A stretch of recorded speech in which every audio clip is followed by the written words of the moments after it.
नमस्कार, जय हिंद प्यारे साथियों। स्वागत है आप सभी का आपके अपने यूट्यूब चैनल अमन स्टडी पॉइंट में। साथियों, हाजिर हैं एक और सीटेड वीडियो के साथ जिसमें अभिप्रेरणा एवं अधिगम टॉपिक के प्रश्नों को देखेंगे। पहले पार्ट तक हम लोग 30 प्रश्नों को देख चुके थे। अब इस पार्ट में 30 से आगे के प्रश्नों को देखेंगे। तो चलिए शुरू करते हैं वीडियो को बिना किसी देरी के।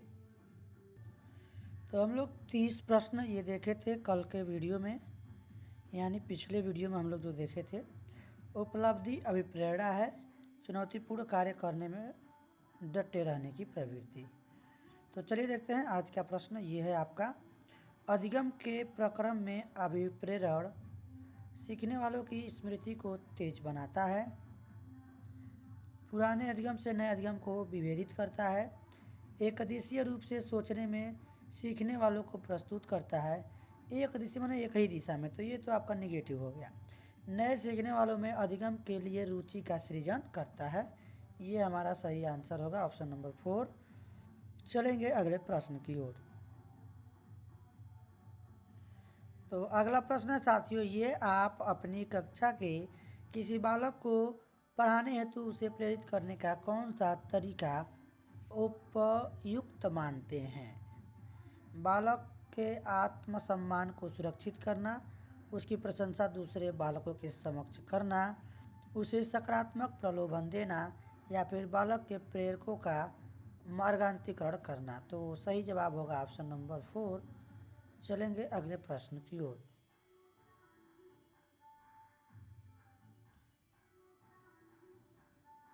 अगला प्रश्न आपका ये है, सीखने में प्रेरणा का स्थान अत्यंत महत्वपूर्ण है क्योंकि इससे बालकों में व्यक्तिगत विभिन्नताओं में कमी होती है। नहीं, ये नहीं होता है। शारीरिक विकास होता है, अनुशासन की भावना का विकास होता है। तो प्रेरणा का स्थान अत्यंत महत्वपूर्ण है, अनुशासन की भावना का क्या होता है? विकास होता है। ऑप्शन 3 इस प्रश्न का सही जवाब होगा। अगला प्रश्न है आपके, मास्लो के आवश्यकता अनुसार पदानुक्रम सिद्धांत के अनुसार कौन सी आवश्यकता सबसे अंत में पूरी होती है? तो आत्म यथार्थता जो है सबसे अंत में पूरी होती है। ऑप्शन 2 इस प्रश्न का सही जवाब हो जाएगा। अगला प्रश्न है, मास्लो के अनुसार निम्नलिखित प्रेरणाओं में से सबसे अधिक शक्तिशाली प्रेरणाएं कौन सी है? तो सबसे अधिक प्रेरणाशाली पूछा गया है, सबसे शक्तिशाली प्रेरणाएं कौन सी है? तो दैहिक आवश्यकताएं, ऑप्शन 1 इसका सही जवाब हो जाएगा।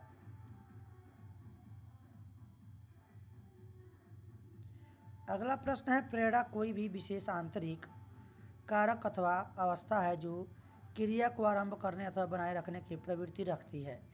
यह कथन निम्नलिखित में से किसका है? R.S. वुडवर्थ का, J.P. गिलफोर्ड का, गार्डनर मर्फी का, या फिर N.L.N. का? तो सही जवाब हो जाएगा गार्डनर मर्फी का।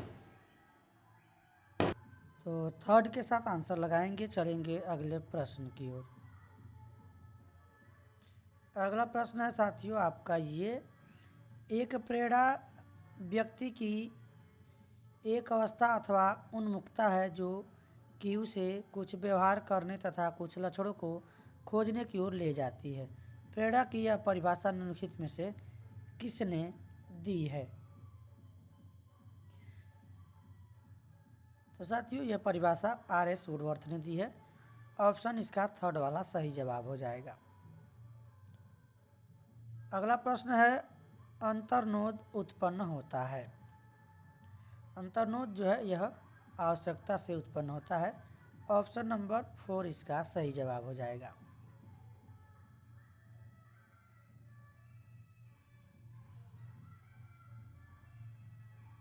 अगला प्रश्न है, किसी विशेष होटल की मिठाई खाने की आवश्यकता को कहा जाएगा?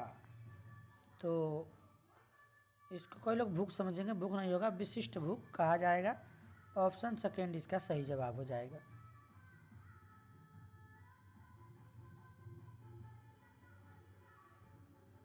अगला प्रश्न, निम्नलिखित में से किसे जैविक अभिप्रेरक आप नहीं रखेंगे? जैविक अभिप्रेरक में किसको नहीं रखेंगे ये पूछा गया है। प्यास, भूख, यौन। उपलब्धि आवश्यकता इसको हम लोग नहीं रखेंगे।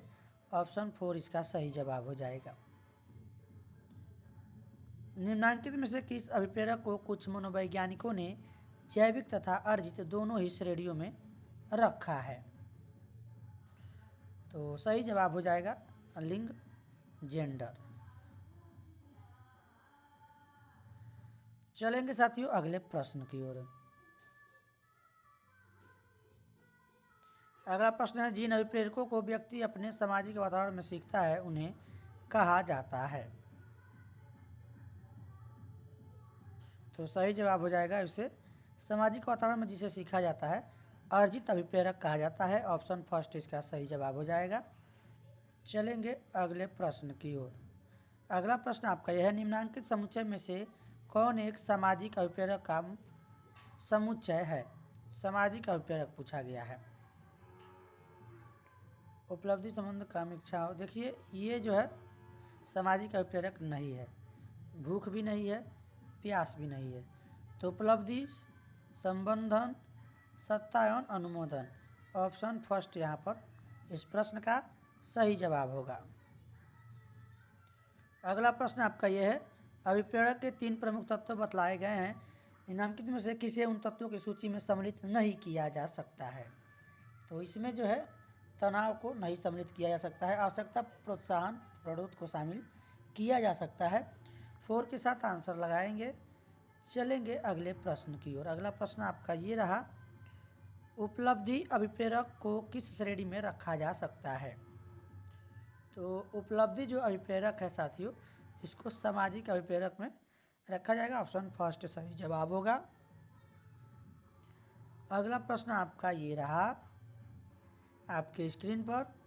प्रश्न है, अभिप्रेरित व्यवहार खासकर दैहिक अभिप्रेरक एक खास क्रम में होते हैं, सही क्रम कौन सा है? तो इसमें आपको सही क्रम वाला ऑप्शन बताना है। तो इसमें पहले आवश्यकता, प्ररोध, लक्ष्य और तब उसकी संतुष्टि या तुष्टि। तो सही जवाब होगा ऑप्शन थर्ड। चलेंगे अगले प्रश्न की ओर। और अगला प्रश्न आपका यह है, धन कमाने की इच्छा को किस श्रेणी का अभिप्रेरक माना जाता है?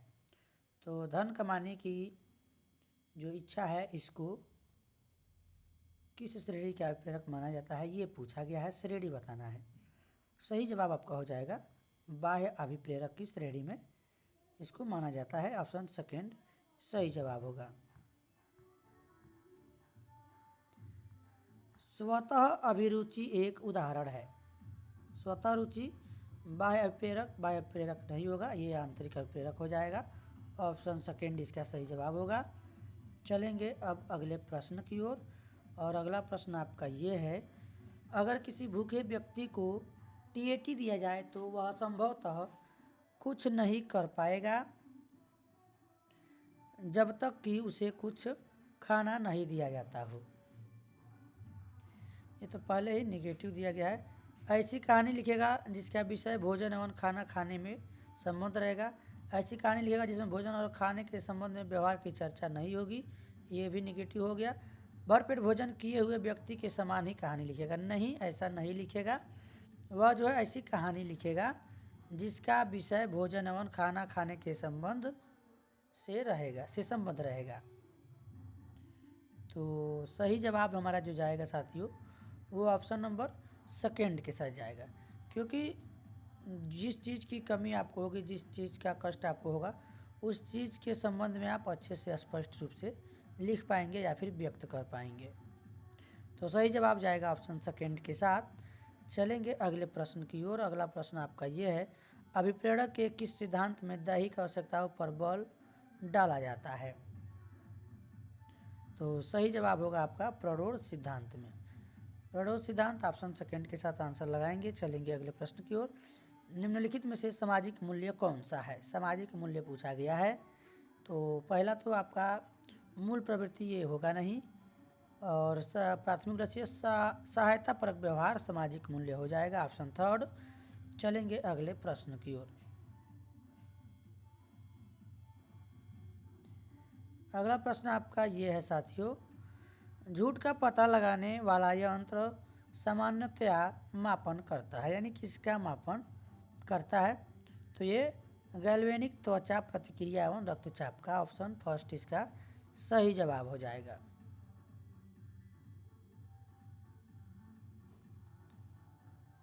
प्रश्न आपका यह है, अंतर्नोद सिद्धांत के अनुसार अंतर्नोद के कारण अभिप्रेरणा होती है। अंतर्नोद किस पर आधारित है?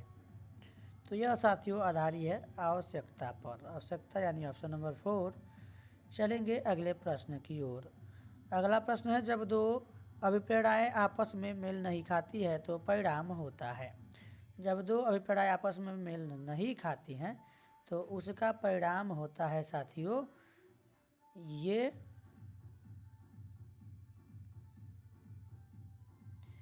द्वंद्व हो जाता है। मान लीजिए दो लोग हैं और दोनों के विचार अगर मेल न खाएं तो क्या होगा? द्वंद्व यानी क्या होगा? झगड़ा हो जाएगा। मेल नहीं खा रहा है तो द्वंद्व हो जाएगा। यहाँ पर ऑप्शन थर्ड के साथ आंसर लगा देंगे। चलेंगे अगले प्रश्न की ओर। शक्ति अभिप्रेरणा का मापन प्राथमिकतः किया गया है।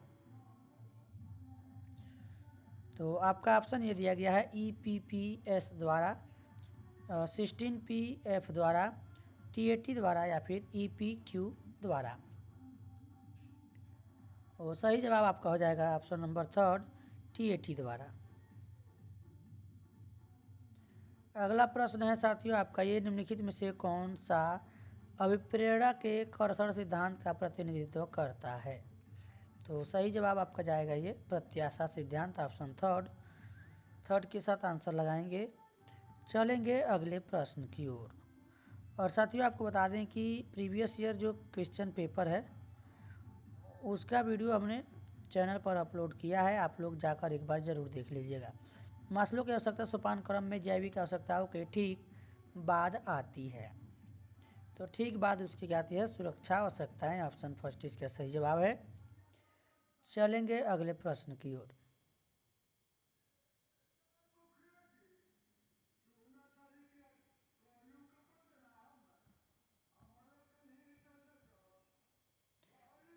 अगला प्रश्न है, जिन बच्चों में उपलब्धि अभिप्रेरणा अधिक होती है उनके माता पिता प्रायः स्वातंत्र्य को हतोत्साहित करते हैं। देखिए यहाँ पर ये दिया गया है हतोत्साहित करना, तो निगेटिव हो गया।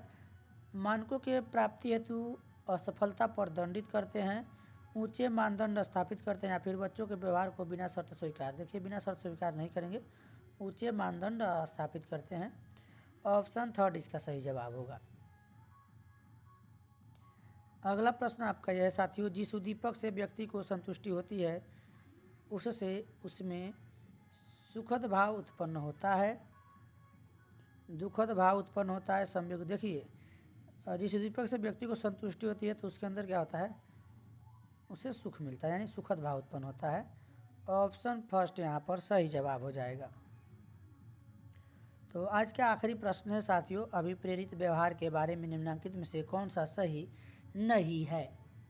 तो नहीं ये पूछा गया है, ये निगेटिव, तो आंसर भी ढूंढेंगे निगेटिव। अनुक्रियाओं का ऊर्जाकरण, व्यवहारात्मक शक्ति कुशलता, ये सकारात्मक है। व्यवहार की दिशा, अनुक्रियाओं का साहचर्य। तो सही जवाब जाएगा हमारा ऑप्शन फर्स्ट के साथ। तो साथियों आज की वीडियो में बस इतना ही, बाकी के प्रश्न हम लोग नेक्स्ट पार्ट में देखेंगे और प्रीवियस ईयर क्वेश्चन भी आपको कराएंगे। मैथ का वीडियो हमने कहा था आपको कराने के लिए सीटेट का, तो वो भी वीडियो आपको जल्दी देखने को मिलेगा। उसकी भी तैयारी चल रही है, थोड़ा सा टाइम लगता है और उसमें काफ़ी मेहनत लगता है। तो प्रयास है कि आपको मैथ के भी क्वेश्चन कराए जाएं। ज़्यादा से ज़्यादा हमारा यही प्रयास रहता है कि आपके लिए इतना कर दिया जाए कि कम से कम जो है आपकी परीक्षा जो है निकल जाए, आप लोग परीक्षा में सफल हो जाए और अच्छे अंक भी लाएँ। तो आप लोग ज़्यादा से ज़्यादा प्रैक्टिस करिएगा और जितना ज़्यादा हो सके प्रीवियस ईयर के जो भी क्वेश्चन हैं पढ़ने के बाद आप लोग ज़्यादा से ज़्यादा अभ्यास करने का प्रयास करिएगा। तो मिलेंगे नेक्स्ट वीडियो में। आज की वीडियो में बस इतना ही। धन्यवाद। जय हिंद।